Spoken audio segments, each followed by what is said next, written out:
नमस्कार दोस्तों, आज की हमारी कहानी है तारा रानी की कहानी। राजा स्पर्श माँ भगवती के पुजारी थे और रात दिन महामाई की पूजा किया करते थे। माँ ने भी उन्हें राजपाट, धन दौलत, ऐशो आराम के सभी साधन दिए थे। कमी थी तो सिर्फ उनके घर में कोई संतान नहीं थी। यह गम उन्हें रात दिन सताता था।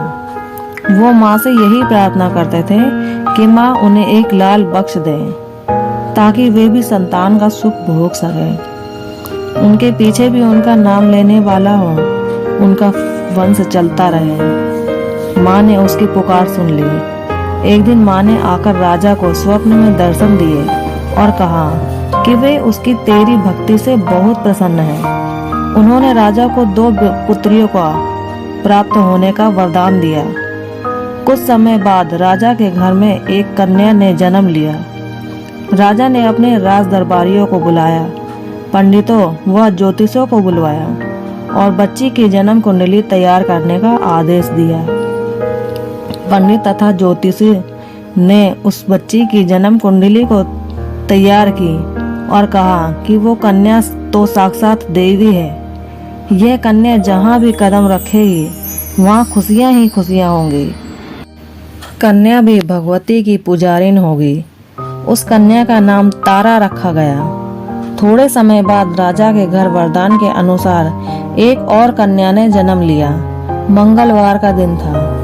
पंडितों और ज्योतिषों ने जन्म कुंडली तैयार की तो उदास हो गए। राजा ने उदासी का कारण पूछा तो वे कहने लगे कि वह कन्या राजा के लिए शुभ नहीं है। राजा ने उदास होकर ज्योतिषियों से पूछा कि उन्होंने ऐसे कौन से बुरे कर्म किए हैं जो कि इस कन्या ने उनके घर में जन्म लिया। उस समय ज्योतिषियों ने ज्योतिष से अनुमान लगाकर बताया कि वे दोनों कन्याएं जिन्होंने उनके घर में जन्म लिया था, पूर्व जन्म में देवराज इंद्र के यहाँ दरबार की अप्सराएं थी।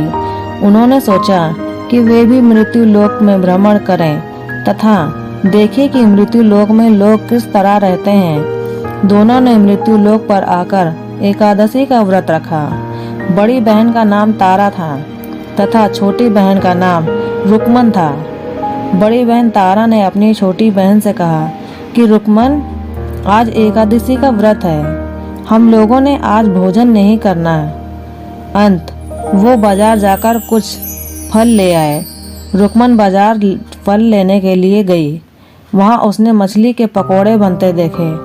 उसने अपने पैसों के तो पकोड़े खा लिए तथा तारा के लिए फल लेकर वापस आ गई और फल उसने तारा को दे दिए। तारा के पूछने पर उसने बताया कि उसने मछली के पकोड़े खा लिए हैं। तारा ने उसको एकादशी के दिन मांस खाने के कारण श्राप दिया कि वो निम्न योनियों में गिरे, छिपकली बनकर सारी उम्र ही कीड़े मकोड़े खाती रहे। उसी देश में एक ऋषि गुरु गोरख अपने शिष्यों के साथ रहते थे। उनके शिष्यों में एक शिष्य तेज स्वभाव का तथा घमंडी था। एक दिन वो घमंडी शिष्य पानी का कमंडल भरकर खुले स्थान में एकांत में जाकर तपस्या पर बैठ गया। वो अपनी तपस्या में लीन था। उसी समय उधर से एक प्यारी कपिल गाय आ गई।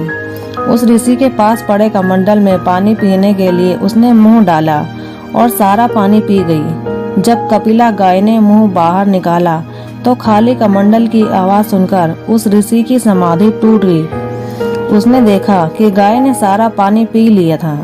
ऋषि ने गुस्से में आकर उस कपिला गाय को बहुत बुरी तरह से चिमटे से मारा, जिससे वह गाय लहूलुहान हो गई। यह खबर गुरु गोरख को मिली तो उन्होंने कपिला गाय की हालत देखी।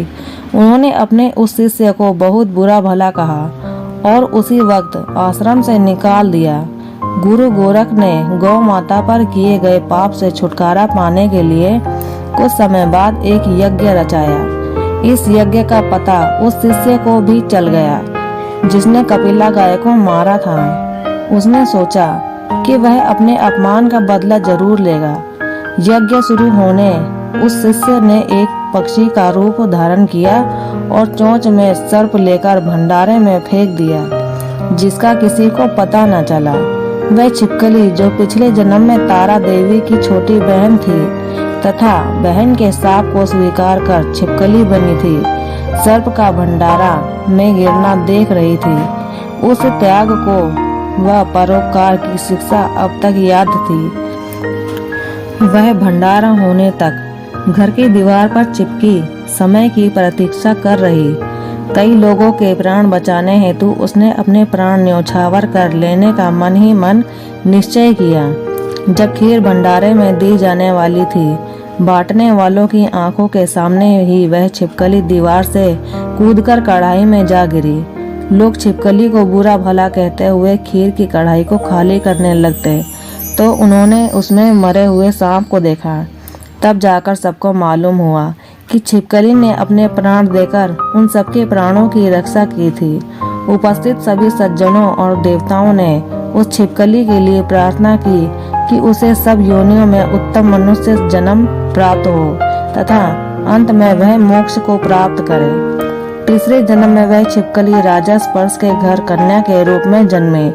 दूसरी बहन तारा देवी ने फिर मनुष्य जन्म लेकर तारामती नाम से अयोध्या के प्रतापी राजा हरिश्चंद्र के साथ विवाह किया। राजा स्पर्श ने ज्योतिषियों से कन्या की कुंडली बनवाई।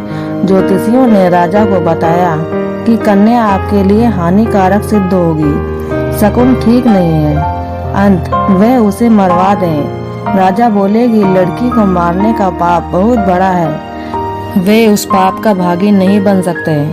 तब ज्योतिषियों ने विचार करके राय दी कि राजा उसे एक लकड़ी के संदूक में बंद करके ऊपर से सोना चांदी आदि जड़वा दें और फिर उस संदूक के भीतर लड़की को बंद करके नदी में प्रवाहित कर दें। सोने चांदी से जड़ा हुआ संदूक अवश्य ही कोई लालच में आकर निकाल लेगा और राजा को कन्या वध का पाप भी नहीं लगेगा। ऐसे ही किया और नदी में बहता हुआ संदूक काशी के समीप एक भंगी को दिखाई दिया, तो वह संदूक को नदी से बाहर निकाल लाया। उसने जब संदूक खोला तो सोने चांदी के अतिरिक्त अत्यंत रूपवान कन्या दिखाई दी। उस भंगी के कोई संतान नहीं थी। उसने अपनी पत्नी को वह कन्या लाकर दी तो पत्नी की प्रसन्नता का ठिकाना ना रहा। उसने अपनी संतान के समान ही बच्ची को छाती से लगा लिया। भगवती की कृपा से उसके स्तनों में दूध उतर आया। पति पत्नी दोनों ने प्रेम से कन्या का नाम रुक्को रख दिया। रुक्को बड़ी हुई तो उसका विवाह हुआ। रुक्को की सास महाराजा हरिश्चंद्र के घर सफाई आदि का काम करने जाया करती थी। एक दिन वह बीमार पड़ गई तो रुक्को महाराजा हरिश्चंद्र के घर काम करने के लिए पहुंच गई। महाराज की पत्नी तारामती ने जब रुक्को को देखा तो वह अपने पूर्व जन्म के पुण्य से उसे पहचान गई। तारामती ने रुक्को से कहा कि वो उसके पास आकर बैठे।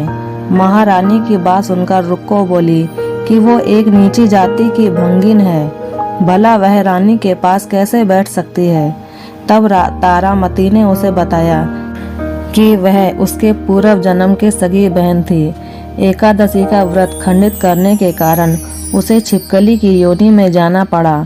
जो होना था वो हो चुका। अब उसे अपने वर्तमान जन्म को सुधारने का उपाय करना चाहिए और भगवती वैष्णो माता की सेवा करके अपना जन्म सफल बनाना चाहिए। यह सुनकर रुक्को को बड़ी प्रसन्नता हुई और जब उसने उपाय पूछा तो रानी ने बताया कि वैष्णो माता जब मनोरथों को पूरा करने वाली हो, जो लोग श्रद्धा पूर्वक माता का पूजन व जागरण करते हैं, उनकी सब मनोकामना पूर्ण होती है। रुक्को ने प्रसन्न होकर माता की मनौती मानते हुए कहा कि यदि माता की कृपा से उसे एक पुत्र प्राप्त हो गया तो वो माता का पूजन व जागरण कराएगी। माता ने प्रार्थना को स्वीकार कर लिया। फलस्वरूप 10वें महीने उसके गर्भ से एक अत्यंत सुंदर बालक ने जन्म लिया, परंतु दुर्भाग्यवश रुक्को को माता का पूजन जागरण कराने का ध्यान न रहा।